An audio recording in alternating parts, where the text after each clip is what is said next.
ప్రభునందు ప్రియమైన ప్రియ సంగమా, యేసు ప్రభువారి పరిశుద్ధమైన నామములో చేరి వచ్చినటువంటి మీకు అందరికీ కూడా నా హృదయపూర్వకమైనటువంటి వందనములు మీకు తెలియజేస్తున్నాను. మరొక వారం ఆయన మాటలు ఆయన మందిరములో మనమందరం వినడానికి దేవుడు చూపుతున్న కృపను బట్టి దేవునికి కృతజ్ఞతాస్తుతులు చెల్లిస్తూ ఈ ప్రాముఖ్యమైన సమయంలో చదువుకున్నటువంటి వాక్య భాగం నుంచి కొన్ని విషయాలు మనము జ్ఞాపకం చేసుకుందాం. చదువుబడిన వాక్య భాగము మత్తయి సువార్త 6వ అధ్యాయము 7వ వచనాన్ని మనము గమనించాం. మీరు ప్రార్థన చేయనప్పుడు అన్యజనుల వలె వ్యర్థమైన మాటలు వచింపవద్దు. విస్తరించి మాట్లాడుట వలన తమ మనవి వినబడునని వారు తలంచుచున్నారు. 5వ వచనాన్ని కూడా గమనిద్దాం. మరియు మీరు ప్రార్థన చేయనప్పుడు వేషధారుల వలె ఉండవద్దు, మనుషులకు కనబడవలనని సమాజ మందిరములోను వీధుల మూలలోను నిలిచి ప్రార్థన చేయుట వారికి ఇష్టము, వారు తమ ఫలము పొంది ఉన్నారని నిశ్చయముగా మీతో చెప్పుచున్నాను. క్రీస్తునందు ప్రియమైనటువంటి దైవ జనాంగమా, ఈరోజు మనము ఈ చదువుకున్నటువంటి మత్తయి సువార్త 6వ అధ్యాయం నుంచి కొన్ని విషయాలు మన ఆత్మీయ జీవితాన్ని బలపరుచుకోవడానికి ధ్యానం చేయబోతా ఉన్నాం. యేసు ప్రభువారు తాను పరిచర్య ప్రారంభించిన మొదటి దినాలలో ఎందుకైతే ఈ లోకానికి రావాల్సి వచ్చిందో ఆయన తెలియపరుస్తూ ఎలాగూ సిలువ మరణ పునరుద్ధానములు పొందనై ఉన్నాడో ఆ విషయాలు కూడా తెలియపరుస్తూ పరిచర్య ప్రారంభించాడు. 12 మంది శిష్యులను ఆయన వెంబడించినటువంటి శిష్యులు వారికి అనేక విషయాలు తెలియపరిచాడు. అలాగూ ఆయన దగ్గరకు వస్తున్నటువంటి అనేక మంది ప్రజలకు ఆయన కొన్ని ప్రాంతాలకు వెళ్ళి సముద్ర తీర ప్రాంతంలో కానీ అరణ్యంలో ప్రత్యేకంగా ఈ చదువుకున్నటువంటి భాగం కూడా కొండ మీద ప్రసంగం అని తెలుసుకోవచ్చు. ఇట్లాగా ఆయా సందర్భాలలో దేవుని యొక్క మాటలు ఆయన రాజ్యాన్ని గురించిన మాటలు అనేకము తెలియజేస్తూ వచ్చాడు. ఇక్కడికి వచ్చేటప్పటికి ప్రభునందు పిల్లారా ప్రార్థనను గురించి ప్రత్యేకమైనటువంటి విషయాన్ని జ్ఞాపకం చేస్తాడు. ప్రార్థన గురించి ఈరోజు ప్రార్థన అంటే ఏంటో మనకు ఒక్కొక్కరికి ఒక్కొక్క ఆలోచన ఉండొచ్చు. కొంతమంది కొన్ని అభిప్రాయాలు కూడా కలిగి ఉంటారు. దేవుని సన్నిధికి వచ్చి మనం ప్రార్థిస్తున్నప్పుడు ప్రభునందు పిల్లారా దేవునికి మన విన్నపాన్ని తెలియజేస్తూ ఉన్నాం. ప్రార్థన అంటే దేవునితో మనం మాట్లాడుతూ ఉన్నాం. కాబట్టి మనము దేవునికి చెప్పేటువంటి ప్రతి మాట కూడా ఆయన వింటాడు. బైబిల్ అదే చెప్తుంది. ఆయన చెవులుండి వింటూ ఉన్నాడు. ఆయన మనస్సు, ఆయన దృష్టి ఎల్లప్పుడూ దేవుని మందిరంలో ఉంటుందన్న విషయాన్ని రాజుల గ్రంథంలో మనం గమనిస్తాం. కాబట్టి ఆయన వినేవాడు, ఆలకించి ప్రతిఫలము దయచేసేవాడు. కానీ రోజు మనం ధ్యానం చేయబోతున్న అంశం ఏంటంటే కొన్ని పర్యాయాలు మనకున్నటువంటి సమస్యలను బట్టి, మనకున్నటువంటి ఇబ్బందికరమైన పరిస్థితులను బట్టి ఎక్కువసేపు ప్రార్థన చేయాలేమో, ఎంత ఎక్కువగా ప్రార్థన చేస్తే అంత ఆయన త్వరగా వింటాడేమో, ఆయన విని మనకు ప్రతిఫలం దయచేస్తాడేమో అనుకుంటాం మనం. కానీ ప్రభునందు పిల్లారా పరిశుద్ధ లేఖనంలో చాలా క్లుప్తంగా ఒక్క లైన్లో ప్రార్థించినటువంటి ప్రార్థనలు ఉన్నాయి. వాటికి వెంటనే ప్రతిఫలము పొందినటువంటి సందర్భాలు ఎన్నో ఉన్నాయి. ఈరోజు ఒక 2 లేకపోతే 3 సందర్భాలు చిన్న ప్రార్థనకు అంటే క్లుప్త ప్రార్థనలకు ప్రతిఫలం వెంటనే పొందినటువంటి సందర్భాలను నేను గుర్తు చేస్తాను. యేసు ప్రభువారు కొన్ని సందర్భానుసారంగా కొన్ని విషయాలు తెలియచేస్తూ వచ్చాడు. మొదటి సందర్భాన్ని మనం చూసినట్లయితే ఒకసారి లూకాసు వార్తలో 18వ అధ్యాయం 13వ వచనంలో ఒక ప్రార్థన చేసినటువంటి సందర్భం, ఒక వ్యక్తి పేరు అక్కడ తెలియచేయబడుతూ ఆ సందర్భాన్ని పరిశుద్ధ లేఖనం నుంచి మనము జ్ఞాపకం చేసుకుందాం. లూకాసు వార్త 18వ అధ్యాయము 13వ వచనంలో చూస్తే, అయితే సుంకరి దూరముగా నిలుచుండి ఆకాశం వైపు కనులెత్తుటకైన ధైర్యము చాలక రొమ్ము కొట్టుకొనుచు, దేవా పాపినైన నన్ను కరుణించుమని ఏం చేశాడు? పలికాడు.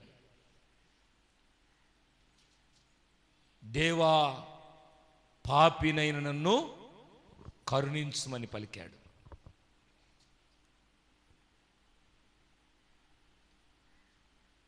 దేవాలయంలోనికి వచ్చినటువంటి ఇద్దరు వ్యక్తులు, ఒక వ్యక్తి పరిసయ్యుడు, రెండో వ్యక్తి సుంకరి. పరిసయ్యుడు అనే వ్యక్తి ఎన్నో విషయాలు జ్ఞాపకం చేస్తూ ప్రార్థించాడు. నేను మంచివాణ్ణి అని దేవునికి కనపరుచుకోవడానికి మాటలలో నేను మంచివాణ్ణి అని, నేను నీకు ఏమి ఇస్తున్నాను అని అన్ని విషయాలు దేవుని దగ్గర కనపరుచుకోవడానికి ఇష్టపడితే, ఈ సుంకరి తన హృదయ స్థితి దేవునికి బాగుగా తెలుసని పాపినైన నన్ను కరుణించుమని ఎంతసేపు చేస్తుంటారు ఆ ప్రార్థన? ఎంతసేపు చేస్తుంటారు? 1 నిమిషమా? 1 అర నిమిషమా? 4-5 సెకండ్లలో దేవా పాపినైన నన్ను కరుణించు. ఇంకా ఫాస్ట్గా చెబితే దేవా పాపినైన నన్ను కరుణించు. ప్రభునందు ప్రియులారా, సుంకరి చేసిన ప్రార్థన చాలా క్లుప్తమైనదే, కానీ ప్రతిఫలము 6 రోజుల తర్వాత వచ్చిందా? 1 వారం తర్వాత వచ్చిందా? అక్కడ తర్వాత మనం చూసినప్పుడు రాయబడుతున్నటువంటి మాట ఏంటంటే, అతడి కంటే ఇతడు నీతిమంతులుగా తీర్చబడి తన ఇంటికి వెళ్ళెను. దేవుని మందిరంకి వస్తున్నటువంటి మనము ఎన్నో వారాల నుంచి, ఎన్నో మాసాల నుంచి, అయ్యో మాకున్న సమస్య ఇది, మాకున్న ఇబ్బందులు ఇవని ప్రతి వారం వచ్చి ప్రార్థన చేస్తున్నాం వెళ్ళిపోతున్నామేమో. కానీ దేవుని దగ్గర కనపరుచుకునేటువంటి స్థితిని చాలామంది ఒప్పుకోరు. వారి తప్పును ఒప్పుకోరు, పొరపాటును చాలామంది ఒప్పుకోరు. మేము మంచి వాళ్ళమే, మా ఎదుటిన్న వాళ్ళు మంచివాళ్ళు కాదు, మేము అన్నిట్లో నీతిమంతులమే, మా ఎదుర్కొన్నవారు ఏమాత్రం మంచివాళ్ళు కాదు. కానీ ఈయన సుంకరి దేవుని ఎదుట తన్ను కన్నుపరుచుకోవడానికి ఇష్టపడ్డాడు. పాపినైన నన్ను కరుణించుమని ప్రార్థించాడు. ఈరోజు ప్రభునందు ప్రియులారా, దేవుని మందిరంకి వస్తున్నటువంటి మనము మన హృదయాన్ని సరిచేసుకోవడానికి ఇష్టపడదాం. మొదట ఇతరులను సరిచేయడం కోసం ప్రయాసపడడం కాదు. సేవకుడిగా నేనైనా, విశ్వాసులుగా మనమందరమైనా, వాక్యం వింటున్న ప్రతి ఒక్కరము మనం గమనించాల్సిన మాట ఏంటంటే, నేను ఎలా ఉన్నాను, దేవునికి ఎలాగ నేను కనబడుతున్నాను. పాపినైన నన్ను కరుణించుమనే చిన్న ప్రార్థనే సుంకరి పరిశీలి చేస్తా ఉన్నాడు. నేను దొంగని కాదు, చోరుని కాదు, అన్యాయస్తుడిని కాదు, ఉపవాసం ఉంటూ ఉన్నాను, నీ భాగాన్ని నీకు ఇస్తూ ఉన్నాను, వ్యభిచారిని కాదు, అన్నీ చేస్తున్నాడు. దేవుని సన్నిధికి వచ్చినటువంటి మన హృదయ స్థితి దేవునికి బాగుగా తెలుసు. ఆయనకు తెలియంది ఏది కూడా లేదు. ప్రభునందు ప్రియులారా, ఆయన సన్నిధికి, దేవుని మందిరంలో ఉన్నటువంటి మనమందరము కూడా మన హృదయ స్థితిని మన నోటితో ఒప్పుకొని కనబరచుకోవడానికి ఇష్టపడాలి. పాపినైన నన్ను కరుణించు ప్రభువా. కొంతమంది అనుకుంటారు, మేమే ఎందుకు పాపం చేశాం, ఎన్ని పర్యాయాలు నీ నీ పక్క వారితో నీవు అబద్ధము చెప్పడాన్ని బట్టి పాపంలోకి వెళ్ళిపోయావు కదా. ఎన్ని పర్యాయాలు కొంతమందిని నువ్వు నమ్మించి అవసరతలో ఉన్నప్పుడు ఒక రకంగా మాట్లాడి, అవసరం తిరిగిన తర్వాత ఒక రకంగా మాట్లాడి మోసం చేసావు కదా. మందిరంకి వచ్చినంత మాత్రం చేతనే కొంతమంది ఇతరులకు వారి మాట్లాడేటువంటి పదాల ద్వారా మంచివారు అనిపించుకోవాలి. ఎంత బాగా ప్రార్థన చేశారు వాళ్ళు అన్నట్లుగా ప్రార్థన చేస్తే ప్రతిఫలం కాదు ప్రభువునందులారా. జాగ్రత్త, మనం మన జీవితాలను పరిశీలన చేసుకుందాం. దేవా, పాపినైన నన్ను కరుణించు. ఆ ప్రార్థనకు ప్రతిఫలం పొందాడు ఆయన. పరిశీలన కంటే సుంకరి నీతిమంతుడుగా తీర్చబడి తన ఇంటికి వెళ్ళాడు. ఇంటి నుంచి వస్తున్నటువంటి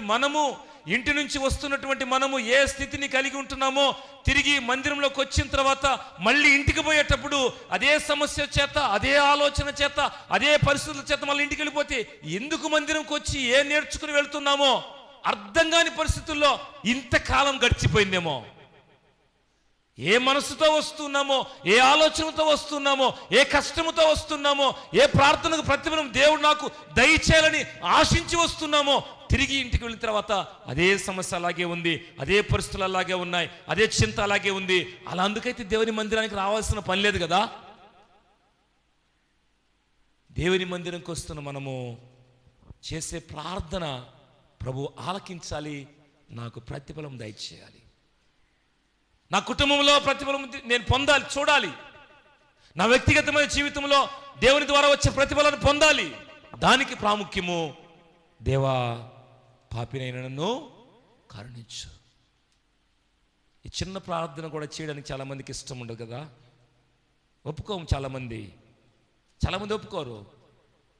మేము మంచివాళ్ళం అంతే, మా మంచి దేవుడికి తెలుస్తూ. కొంతమంది ఒక అడుగు ముందుకేసి మాట్లాడుతూ ఉంటారు. కాబట్టి వేషధారుల వల్ల వద్దు. లేకపోతే విస్తరించి ఎక్కువసేపు చేశాం కదా, మాకు దేవుడు ప్రతిఫలం ఇస్తాడు. చాలా చిన్న ప్రార్థన కానీ ప్రతిఫలము పొందుతున్నటువంటి సుంకరి జీవితాన్ని ప్రభు జ్ఞాపకం చేస్తున్నాడు. చాలా చాలా చాలా చాలా మరి త్వరగానే ఆ ప్రతిఫలాన్ని పొందినటువంటి సందర్భాన్ని మనం చూస్తూ ఉన్నాం. మొదటి మాట. రెండవ మాట మనం చూస్తున్నప్పుడు బైబిల్ గ్రంథం నుంచి ప్రభునందు పిల్లారా, రెండవ మాట మనం జ్ఞాపకం చేసుకుందాం. ఒకసారి మనము మత్తయి సువార్త 14వ అధ్యాయంలో, మత్తయి సువార్త 14వ అధ్యాయంలో, మత్తయి సువార్త 14వ అధ్యాయం 30వ వచనాన్ని చూద్దాం. 14:30 మత్తయి సువార్త 14వ అధ్యాయం 30వ వచనం. గాలిని చూచి భయపడి మునిగిపోసాగి ఏమని ప్రార్థిస్తున్నాడు? ఎవరు? పేతురు. ఏమని ప్రార్థన చేస్తున్నాడు? ప్రభువా, నన్ను రక్షించుమని ప్రార్థన చేస్తున్నాడు. అడుగుతున్నాడు యేసయ్యను. యేసయ్యను ఏమడుగుతున్నాడు? ప్రభువా, నన్ను రక్షించు. మొదటి ప్రార్థన గమనించాం, పాపినైన నన్ను కరుణించు. ఈరోజు దేవుని వాక్యం విన్న తర్వాత, దేవుని వాక్యం చేత పట్టబడిన తర్వాత, ప్రభువు దగ్గరకు వచ్చినటువంటి వ్యక్తి రక్షణలోకి వచ్చిన తర్వాత రక్షణ జీవితాన్ని కొనసాగించాలి. దేవా, పాపినైన నన్ను కరుణించు అన్నాడు. ఇక్కడ పేతురు భక్తుడు ప్రభువా, నన్ను రక్షించు అంటున్నాడు. సందర్భము మనకు బాగుగా పరిచయం అన్న సందర్భమే. ఒకనొక సమయంలో యేసు ప్రభువారు అలా సముద్రం మీద నడుస్తూ వస్తున్నప్పుడు శిష్యులు వారు ఆ ధోనిలో ఉన్నారు. ప్రభువును చూచి భయపడ్డారు. నేనే అన్నప్పుడు వారు ధైర్యంగా ఉన్నారు. తర్వాత పేతురుకు ఒక ఆలోచన వచ్చింది. ఏమంటున్నాడు పేతురు? నీవే అయితే నీవెలా నీళ్ల మీద నడుస్తున్నావో నేను కూడా నడవాలి. ఆశ మంచిదే, ఆలోచన మంచిదే. ఈరోజు కూడా దేవుని యొద్దకు వస్తున్న మనము, ఆయన ద్వారా ప్రతిఫలం పొందాలని ఆశించే మనము మంచిదే, మన ఆశ మంచిదే. పేతురు కూడా ఆశించాడు, అయ్యా నీవే అయితే నీవు ఎలాగ నడిచినట్లయితే నేను కూడా అలాగ నడవాలనుకుంటున్నాను. మంచి విశ్వాసం, మంచిదే, మంచి విశ్వాసమే. ప్రభు దగ్గర పొందుతున్నటువంటి మేలు చేత మనం అనేక కార్యాలను దేవుని ద్వారా చూడాలని ఆశించడం మంచిదే. కానీ ఆయన ఏం చేశాడు? గాలిని చూచి భయపడసాగి మునిగిపోతూ ఎవరిని వేడుకున్నాడు? ప్రభువుని వేడుకున్నాడు. ప్రభునందు ప్రియులారా, ఒక రక్షణ జీవితంలోకి వచ్చిన తర్వాత, దేవుడు మనకు ఒక స్థితిని ఇచ్చిన తర్వాత, ఆ స్థితిలో మనము కొనసాగుతున్నప్పుడు దేవుని మీదనే మనము ఆధారపడాలి. నీవే అయితే నేను నడుస్తాను, నడువు పేతురు, నీకున్న విశ్వాసం మంచిదిగా నడువు. ఈ లోకంలో ప్రభువుని అంగీకరించిన తర్వాత, ఈ లోకంలో మనం నడుస్తూ ఉంటున్నప్పుడు ప్రభువును చూచి నడవాలి. కానీ కొన్నిసార్లు లోకమును చూచి, కొన్ని కుటుంబాలను చూచి, వాళ్ళకున్నది నాకు లేనిదే, వాళ్ళు ఒకవేళ ఎలాగ సంపాదించారు నేలాగా సంపాదించాలి, లోకమును చూచి కొన్నిసార్లు కొంతమంది లోకంలో మునిగిపోతూ ఉన్నారు, ప్రభువుని విడిచిపెడుతూ ఉన్నారు.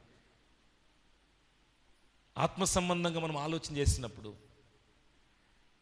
ఒక్క పర్యాయం ప్రభు యొద్దకు వచ్చి పాపిని ఒప్పుకొని ప్రభు మార్గంలో కొనసాగుతున్నప్పుడు, ప్రభు వైపును చూచి కొనసాగవలసిన మన జీవితము ఎక్కడో ఒక మూల, అయ్యో నాకు అది ఉంటే బాగుండేదే, ఇది ఉంటే బాగుండేదే, వాళ్ళ వలే ఉంటే బాగుండేదే, అది సంపాదిస్తుంటే బాగుండేదే, ఈ అంతస్తుంటే బాగుండేదే, ఈ మేడలు మిద్దెలు ఉంటే బాగుండేదే.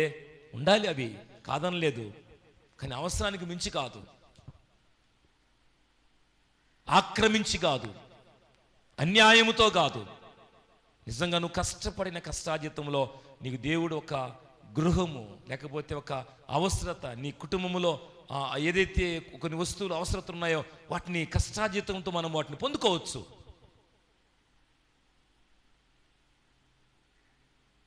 పేతురు మునిగిపోతూ ప్రభువుని వేడుకున్న ప్రార్థన ఏంటంటే, ప్రభువా నేను మునిగిపోతున్నాను, నన్ను రక్షించు.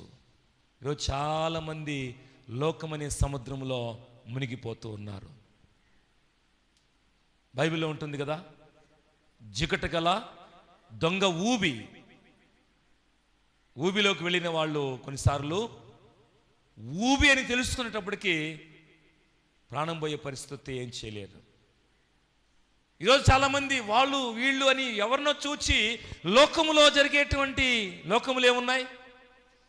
శరీరాశ, నేత్రాశ, జీవడంబము. ఈ దేవునికి ఇష్టమైనవి కాదు. ఎవరో ఎలా జీవించారో, ఎవరో ఏదో చెప్పారు, ఎలాగ జీవించమని చెప్పారు, ఏమొద్దులే ఏం కాదులని చెప్పారని కాదు.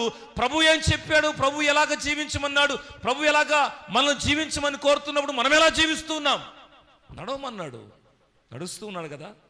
యేసయ్యను చూస్తూ నడుస్తూ వస్తే యేసయ్య దగ్గరకు వచ్చేవాడు, మునిగిపోతున్నప్పుడు కేకేస్తున్నాడు, ప్రభువా నన్ను రక్షించు, నన్ను రక్షించు. పేతురు ప్రార్థనకు ప్రతిఫలం వచ్చిందా రాలేదా? వచ్చిందా రాలేదా? ఎలాగా చెప్పగలం? ఎలాగా? తర్వాత వచ్చిన చదువుదాం. వెంటనే యేసు చెయ్యి చాపి అతన్ని పట్టుకుని ఏమన్నాడు? అల్ప విశ్వాసి. ఈరోజు కూడా వాక్యం వినేవాళ్ళు చాలామంది వాక్యము సరిగా వినని కారణం చేత లోకమనే సముద్రంలో మునిగిపోతూ ఉన్నారు. వాళ్ళని ఏమంటాం? ఏమని పిలవచ్చు వాళ్ళని? అల్ప విశ్వాసులు. వినేది ఒకటి, జరిగించేది ఒకటి. వినేది ఒకటి, జీవించే జీవితం ఒకటి. వీళ్ళని ఏమనొచ్చు మనం? అల్ప విశ్వాసులు. అల్ప విశ్వాసి. ఎందుకు సందేహపడ్డావు? ఎందుకు సందేహపడ్డావు? సందేహాలు ఉన్న వాళ్ళని సరిచేయడం చాలా కష్టం కదా. సందేహాలు ఉన్న వాళ్ళని సరిచేయడం చాలా కష్టం. కొంతమందికి ప్రతిదీ కూడా సందేహమే.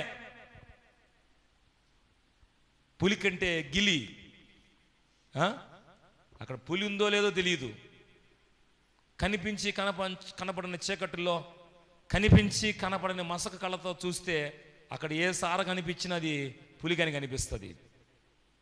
ఇంకా ప్రతిసారి ఆ ప్రాంతానికి వచ్చినప్పుడు మనకు అనిపిస్తుంది ఇక్కడ పులి ఉందేమో. చాలామంది హృదయాలు ఎలా ఉన్నాయి, చిన్న చిన్న ఆ గిలి పెట్టుకుంటే ఇంకా వాళ్ళకంతా కూడా గిలే. కొంతమంది గిలిని అంటే చెబుతూ ఉంటారు, ఏదో ఒక రకంగా వాళ్ళని భయపెట్టాలని, బలహీనపరచాలని కొన్ని మాటలు, వారిని భయపెట్టే మాటలు మాట్లాడతారు. కానీ బైబిల్ చెబుతుంది, లోకములో ఉన్నవాని కంటే మీలో ఉన్నవాడు గొప్పవాడు. లోకములో ఎవడున్నాడు? అపవాది. మనలో ఎవరు ఉండాలి? ఎవరుండాలి? వాక్యమైన దేవుడు, ఆయన నిత్యం మనతో ఉండేవాడు. వాక్యం మన హృదయంలో ఉన్నప్పుడు దేవుని మనము కలిగి ఉన్నాం. ఈరోజు చాలామంది వాక్యం లేని వాళ్ళు ఏం చేస్తారు?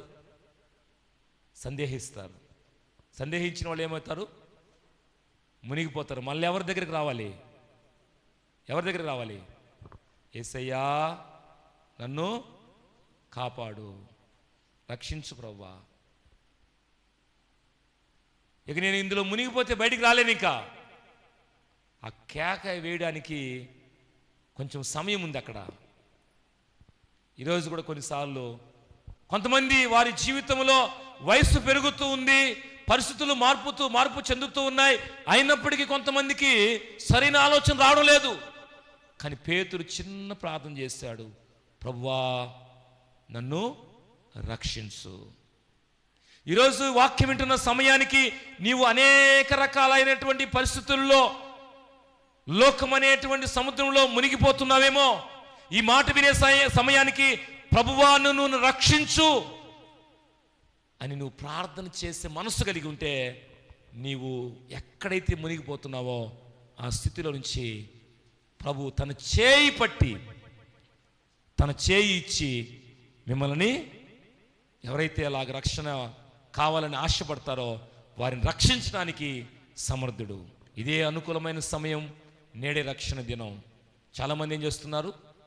మరొకసారి మారదాంలే, ఇంకా నాకు వయసు ఉంది, ఇప్పుడు 20 కదా, 60 వచ్చి నాకు మారతాను, ఇంకా నాకు సమయం ఉంది, చేయాల్సినవి చాలా ఆగిపోయి ఉన్నాయి, నాతో పాటు వాళ్ళు అన్నీ చేసేసారు, ఎప్పటికే నేను ఆలస్యమై ఉన్నాను, ఇంకా చాలా చేయాల్సినవి ఉన్నాయి. యూత్లో చేయాల్సినవి చాలా ఉన్నాయి, మిగిలిపోయినాయి అనుకోబాకండి ప్రభునంతులారా. ఇదే అనుకూలమైన సమయం, నేడే రక్షణ దినం. ప్రభునందున్న ఆనందము అది ప్రత్యేకమైనది. ప్రభువులో ఉన్నటువంటి ఆనందము, ప్రభు ద్వారా వచ్చేటువంటి ఆనందము మనం పొందుకుంటే, అందుకనే భక్తుడైన దావీదు ద్వారా దేవుడికి జ్ఞాపకం చేస్తాడు, నీ రక్షణ ఆనందమును మరల నాకు దయచేయము. 51వ కీర్తనలో ఉంటుంది ఆ మాట. చదువుతారా? వచనం చూసి 51వ కీర్తనలో మనం చూసినట్లయితే, మీరు త్వరగా తీసి చదవాలి. ఎంత తొందరగా తీస్తే అంత తొందరగా మనం ముగించుకుంటాం. 51వ సంకీర్తన నేను చెప్పాను 51 అని. మీరు వచనం చెప్తారా? చెప్పకపోతే నేను జ్ఞాపకం చేస్తాను. చదువుదాం. నీ రక్షణ ఆనందము మరలా నాకు పుట్టించుము, సమ్మతి గల మనస్సు కలుగు చేసి నన్ను దృఢపరచుము. రక్షణలో ఉన్న ఆనందము అనుభవిస్తేనే అర్థమవుద్ది, కానీ వాళ్ళు వీళ్ళు చెప్తే కాదు. పేతురుకు అర్థమై ఉంటుంది, మునిగిపోయేటప్పుడు ఎలాంటి భయం ఉందో, యేసయ్య చెయ్యి ఇచ్చిన తర్వాత ఎలాగ పైకి వచ్చాడో పేతురుకు అర్థమై ఉంటుంది.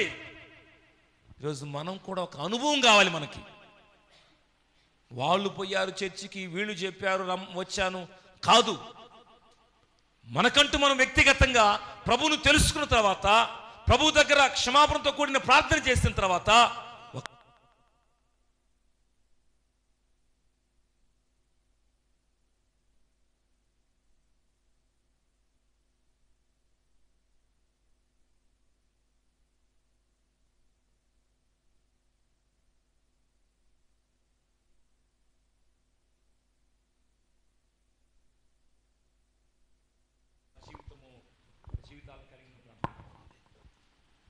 కావున ప్రభునందు ప్రియమైన సహోదరి సహోదరులారా, ఎంతసేపు చేశాడు పేతురు ప్రార్థన? చాలా షార్ట్గా, ప్రభువా నన్ను రక్షించు. సుంకం ఎంతసేపు చేశాడు? దేవా పాపినైన నన్ను కరుణించు. చిన్న ప్రార్థనలే, కానీ ప్రతిఫలము పొందినటువంటి ప్రార్థనలు. మూడవది ఒక్కటి నేను చెప్పేసి ముగిస్తాను సమయానుకూలంగా. మూడవ విషయాన్ని జ్ఞాపకం చేసి నేను ముగిస్తాను. మూడవ విషయాన్ని మనం చూసినట్లయితే ప్రభునందు పిల్లారా, ఒకసారి మనము న్యాయాధిపతుల గ్రంథంలో 16వ అధ్యాయం 28వ వచనం, ఇక్కడ సంసోను అనేటువంటి వ్యక్తి ఆయన చేసిన ప్రార్థన ఉంది. ఏమని చేశాడు?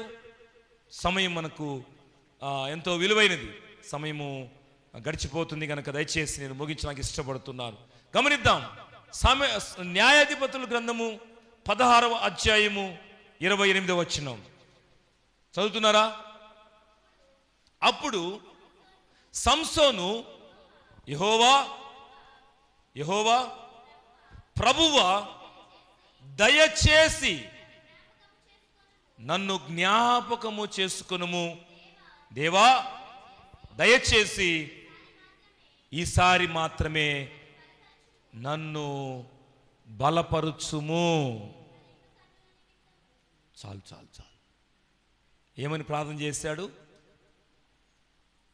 బలాఢ్యుడైనటువంటి సంసోను బలహీనుడుగా నిస్సహాయ స్థితిలో కొంత సమయానికి చనిపోతాడు అనేటువంటి పరిస్థితుల్లో ఆ దాగోను ఆ గుడిలో 2 సంఖ్యలు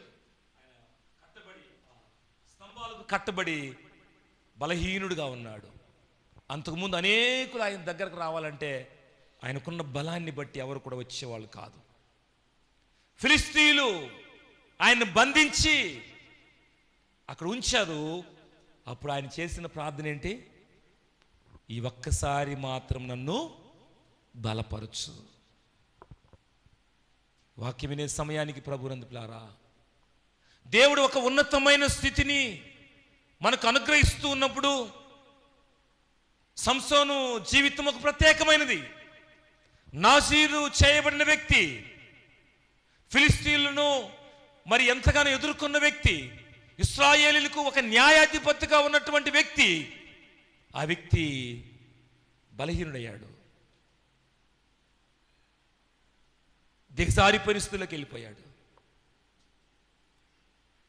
ఒక చిన్న సమస్య, తల్లిదండ్రులు చెప్పినటువంటి మాటను వినని కారణం చేత కావచ్చు, చిన్న సమస్య, ఫిలిస్తీయుల ప్రాంతంలోకి వెళ్ళడం, తాను ఇష్టపడినటువంటి ఒక స్త్రీని చేసుకోవడానుకోవడము, తల్లిదండ్రులను ఒప్పించాడు, వాళ్ళు వద్దన్నా ఒప్పించాడు.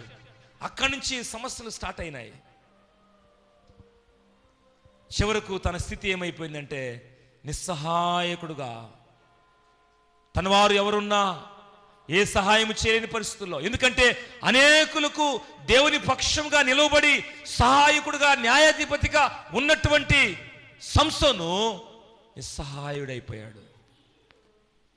అలాంటి సమయంలో ఆయన చేసిన ప్రార్థన ఏంటంటే, ఈ ఒక్కసారి మాత్రం నన్ను బలపరచు. ఈ వాక్యమే సమయానికి ఎన్నో విధాలుగా దేవుడు నీతో మాట్లాడుతూ, నిన్ను దర్శిస్తూ, నీకు సహాయకరంగా ఉండి, నిన్ను ధైర్యపరుస్తూ, బలపరుస్తూ, ఎంతగానో ఆయన నిన్ను ప్రేమిస్తూ ఉంటే, కొన్ని పర్యాయాలు నువ్వు ఆయన కాదనుకొని నీ సొంత నిర్ణయాలు తీసుకున్నావేమో, నీ సొంత ఆశల కోసం పరుగులు తీసావేమో, దేవుని సన్నిధిని కాదని నీ ఇష్టానుసారంగా నీవు సంపాదన కోసం పరుగులు తీసావేమో. నిస్సహాయకుడిగా అయిపోయాడు సంసోను. కానీ ఆయన చేసిన ప్రార్థన చిన్న ప్రార్థనే, దేవా బలహీనుడు నేను, నన్ను బలపరచు. ప్రార్థనకు ప్రతిఫలం వచ్చిందా రాలేదా? వచ్చిందా రాలేదా? వచ్చిందా రాలేదా? ఒకే ఒక్క మాట, వచ్చిందంటే వచ్చింది, రాలేదంటే రాలేదు. వచ్చిందా రాలేదా? దేవుడు సంసోనును బలపరిచాడు. దేవుని నామానికి మహిమ కలుగును గాక. కింద వచనాల్లో అవన్నీ రాయబడి ఉంటాయి. ఈరోజు నీవు కూడా వాక్యమే సమయానికి ఏ విషయంలో బలహీనతలో ఉన్నావో, బలహీనుడిగా ఉన్నావో, ప్రభు దగ్గరకు వచ్చినప్పుడు నువ్వు అయ్యా నన్ను బలపరుచని ప్రార్థన చేస్తే ప్రభు బలమిచ్చేవాడు, క్షేమాన్నిచ్చేవాడు. సంసోను దేవుని దృష్టిలో అంగీకరించబడ్డాడు కనుకనే సంసోను పేరు ఎక్కడుంది? హెబ్రీ పత్రికలో 11వ అధ్యాయంలో విశ్వాస వీరుల జాబితాలో ఉంది సంసోను పేరు. ఉందా లేదా? ఉందా? చదువుతారా ఒకసారి? మనము హెబ్రీ పత్రిక 11వ అధ్యాయం వచనం కనుక్కుంటారా మీరు? గమనిద్దాం, ఎక్కడుంది ఆ మాట? 11వ అధ్యాయము 32వ వచనం. ఇంకను ఏమి చెప్పుదును, గిద్యోను, బారాకు, సంసోను. ఎక్కడున్నాడేనా? ఈ 11వ అధ్యాయం అంతా విశ్వాస వీరుల జాబితా. వీళ్ళందరూ కూడా దేవుని దృష్టిలో ఎంతగానో క్షమించబడి రక్షణలోకి వచ్చి ప్రభు యొక్క సాన్నిధ్యంలో ఉన్నటువంటి వారు విశ్వాస వీరులు. వీరందరూ విశ్వాసము కలిగి ఈ లోకాన్ని విడిచిపెట్టారు. సంసోను బలహీనుడే, కానీ చివరి సమయంలో మాత్రము ప్రభు దగ్గర వేడుకొని ఏం పొందుకున్నాడు? బలాన్ని పొందుకున్నాడు. 3 సందర్భాలు చూసాం మనం. చిన్న ప్రార్థనలు. సుంకరి ఎలా చేశాడు? క్లుప్తంగానే, పాపినైన నన్ను కరుణించు. ఈ వాక్యం వినే సమయానికి నువ్వు ఏ పాపంలో ఉన్నావో ప్రభు దగ్గర నన్ను క్షమించు ప్రభువా, నన్ను కనుకరించు ప్రభువా అని ప్రార్థన చేస్తే ఆ ప్రార్థన దేవుడు వినడానికి ఇష్టపడుతున్నాడు. 2వ సందర్భం చూసాం. రక్షణలోకి వచ్చిన తర్వాత ప్రభునందు పిల్లలు, ఎక్కడైనా నువ్వు లోకంలో మునిగిపోతున్నావేమో జాగ్రత్త. పేతురు ప్రార్థించాడు, అల్ప విశ్వాసి ఎందుకు సందేహించావు? ఈరోజు కొంతమంది జీవితాలలో చిన్న సందేహము వారిని దేవునికి దూరం చేసేదిగా ఉండొచ్చు, దేవుని ఆలయానికి దూరం అయిపోయేలా ఉండొచ్చు కొంతమంది. కానీ పేతురు ఉన్న కొంచెం సమయంలోనే ప్రభువును పరిపూర్ణంగా గ్రహించాడు. ఆయన చేయి ఇచ్చేవాడే కానీ విడిచిపెట్టేవాడు కాదు. ప్రాణం ఇచ్చిన వాడే కానీ ప్రాణము తీయడానికి ఆయన ఏమాత్రము ఇష్టపడడు. అందుకని ఈరోజు వాక్యం వినే సమయం వరకు కూడా మనల్ని ప్రేమిస్తూనే ఉన్నాడు. నిత్య రాజ్యం కోసం సిద్ధపాటు కలిగి ఉండడం కోసం ఆయనంత మనల్ని ప్రేమిస్తున్నాడు. కాబట్టి రక్షణలోకి వచ్చిన తర్వాత ప్రభునందు పిల్లలు, కొన్నిసార్లు నేను మంచిగానే ఉన్నాను, బాగానే ఉన్నాను, ఎక్కడ మనం బలహీనమైపోతున్నామో జాగ్రత్త. సంసోను చివరి సమయంలో తనకు అర్థమైంది, అయ్యో ఎంతటి బలాన్ని ప్రభు నాకు ఇచ్చాడు. శరీర సంబంధమైన బలం అక్కడ కనిపిస్తుంది.